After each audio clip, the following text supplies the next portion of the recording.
Second and Embarrassment by Javeus. We all have experienced it in some way, shape, or form. Another term that I love is Schadenfreude, but anyways, we're gonna look at this. I wonder what this is about or where this is going. So yeah, 5 minutes of pain, possibly pain. We'll listen. We'll listen. Also, please consider liking, subscribing. I appreciate it. Here we go. Secondhand embarrassment, an emotion you feel when you see somebody do the stupidest shit you've ever seen. You can experience such an emotion in real life while watching a show or watching whatever the fuck this is. And sometimes the Yeah. That is TikTok. TikTok is a place of where secondhand embarrassment rules because it's TikTok. It just is like that. It just is like that. embarrassment just makes these moments absolutely excruciating to watch. One of the best examples, Stranger Things. Now there's one particular scene, it just stuck with me, and not in a good way. Now this young girl right here, she was getting bitched. I'm talking bully, stepping on her school project, kicking her stuff, laughing in her face. Now see, if this personally happened to me, I'm gonna Yeah, but she got her revenge basically by beating her with her rollerblades. So 11 is fine. Just beat it as. Now the second hand embarrassment, and that one I really felt is when Will has his coming out in front of everyone while they're in a world-ending scenario, and that's the thing he fears the most, that he would get rejected. Yeah, it's not the almost 2-meter tall flesh dude who can yoink around with his telekinesis. Not at all. have to respectfully put a stop to it. And that's what this girl, 11, tried to do as well. Now a little bit of context, she used to have powers, now she don't. And she tried to use her powers on her bullies only to end up looking like a dumbass. Straight silence. Everybody's looking at her, and then they start laughing at her. Now, 11, here's some advice. You should have solved it the old-fashioned way. But nope, they continue laughing at her, and she's just standing there. Like, go home, little bro. Now, she did get her get back, but then she started feeling bad right after it. Like, bitch, do it again. So yeah, she did kind of make up. Did she really bad for beating her ass with the rollerblades? Or did she feel bad because... Or did she regret it because of the consequences? Because that's the thing. Brain rot maxing? Real. For this scene, but this, like when I first saw this scene, I had to walk out the room. Now we're gonna switch it from TV shows to something in real life. Tripping during your graduation. Now graduation is a huge moment. There's a lot of people, a lot of eyes on you, and you trip. Tripping during your graduation. Yeah, that sounds pretty bad. That looks like a pretty bad experience. Not gonna lie, that might be a little horrendous. I agree. Like, I really feel for these people, because how do you recover from some bullshit like that? Such a simple mistake and boom, you're the laughing stock in front of a crowd. Like, this is truly tragic, but not as tragic as this. Michael Adam. Like, not only is he hitting the gritty, which She felt bad at every other scene, pretty much, though. is already crazy. Like, please do not do some lame shit like this. I'm not a hater, but he low-key deserved to fall just because of that. And talking about hating, let's talk about Talk To It. The Talk To It podcast is getting memed and hated on all over the internet. But we're not gonna talk about that. We're gonna talk specifically about the girl. Like the Hot To It girl. Now, in the podcast, Haley Welch. Well, first of all, she got crypto scammed, which is the first thing, right? She got crypto scammed, and now she's streaming to almost the same amount of people that I have, which is crazy. If that's not the fall off, I don't know what is.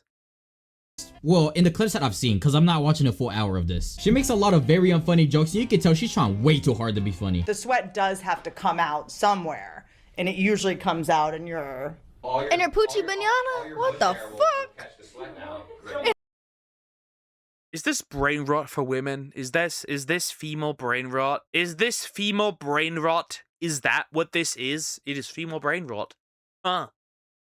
Her poochie banana. Like, she really repeated the joke twice. That's not gonna make it any funnier. Now, I know that humor's subjective, but not when it comes to this. This shit is genuinely awful. Like, it's genuinely embarrassing because you can tell she's trying so hard to be a comedian, and it's really not working out in her favor. Now, I know that it's supposed to be your podcast, but I think it would be much better if you just didn't talk during it. Now, we're going back to TV shows. We're talking about The Walking Dead. Now, everybody's seen this show, but if you haven't, this is Glenn, Maggie. They start fucking on a supply run. But the way they get into this Yeah, that's a bit crazy, not gonna lie. That one's crazy.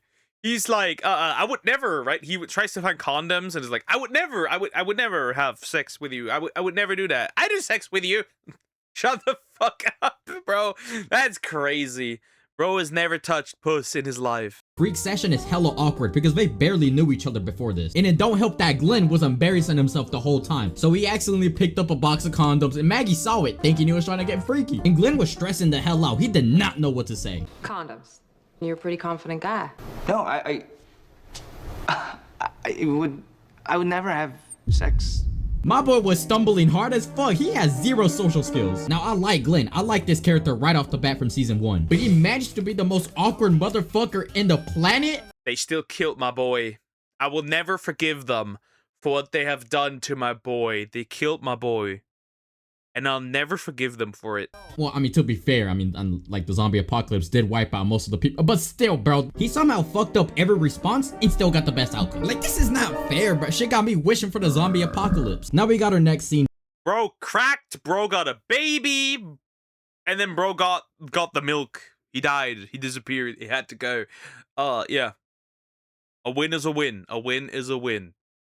Better Call Saul. Now this show is fucking beautiful, man. You either love the show or you're just straight up wrong. Now for the scene, these two brothers, Chuck and Jimmy, and Chuck's wife, Rebecca, are having some dinner together. Now Jimmy is outgoing and social, cracking hella jokes, making Rebecca laugh and giggle, and Chuck just wasn't fucking with the jokes. So Chuck is just awkwardly sitting there praying that the dinner will be over soon. We fast forward to later that night, Chuck and Rebecca are laying in bed and Chuck is feeling a little ambitious. He's feeling like a little bit of a jokester. And so he tries to make the same type of joke that his brother was telling at dinner. And the joke was straight ass! What do you call 25 attorneys buried up to their chins in cement? Not enough cement. What? The joke's delivery was so bad that it's actually impressive. Enough cement? Ooh! Yeah, that one's horrendously ass, bro. Like, bro can't even make his own wife laugh. Shit is a tragedy. Oh.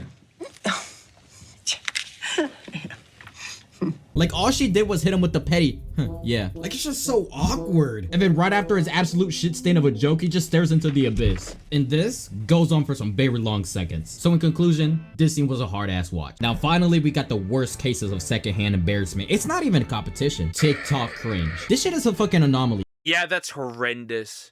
That's some of these, like, TikTok cringe compilations. I don't know, bro. I don't know, bro. That something about that is just demonic. I'm not gonna lie. This is like where brain cells go to die. This could very well be its own video. You got My Hero Academia cringe. Like, honestly, like, do I even... It could be worse. There's clips out there of women, basically, if you want to call it that, getting abused by their fictional anime crushes, like pushed to the wall and like, you're not gonna leave, kitten. Yes, daddy. And like, this is TikTok, by the way. This is TikTok. That is TikTok. You have no idea. You have no idea. You do not know. You cannot comprehend. Have to explain this. Like, honestly, I could just show clips of it and you'll get the Is that just Mpreg or Megaverse? Yeah, it's over. point. I don't need to explain this shit. I don't want to talk about this shit. And then you got the TikToks of grown-ass men doing shit like this, or grown women. I don't discriminate. For example, this guy, like, you literally have kids and a wife to take care of. Stop doing this. Like, he role plays being freaky with himself. This has got to be the saddest shit ever. But by far the worst. I want your babies crazy. Get this man out of here. Get this man out of here right away, right now. Horrible. Case of secondhand embarrassment is this female comedian. When it comes to believing in myself, I'm an atheist. First of all, I'm rope maxing. her jokes are bad, but that's kind of expected, right? Wait. Not because she's a female comedian. Shut up. You said what you said. There's no escape. You know it. I know it. We know it. That was supposed to be a woman bad joke. Shut it. You're not escaping the cancellation just because you say, oh, it was not because she's a woman. I'm not being sexist, because she's a TikTok comedian. Now, the jokes themselves aren't what pisses me off the most, but it's her fucking expressions! Like, her movement, like the way she speaks, and like her face is, like, imagine doing this shit, bro. Get her off the stage. In summary, secondhand embarrassment is just cringe. It's the cringe that makes you feel this way. That is all there is to it. And he's lying. He's definitely sexist. Anyways, there's no shame in it. Anyways, interesting. So to summarize, stay away from TikTok. Like, comment, and subscribe.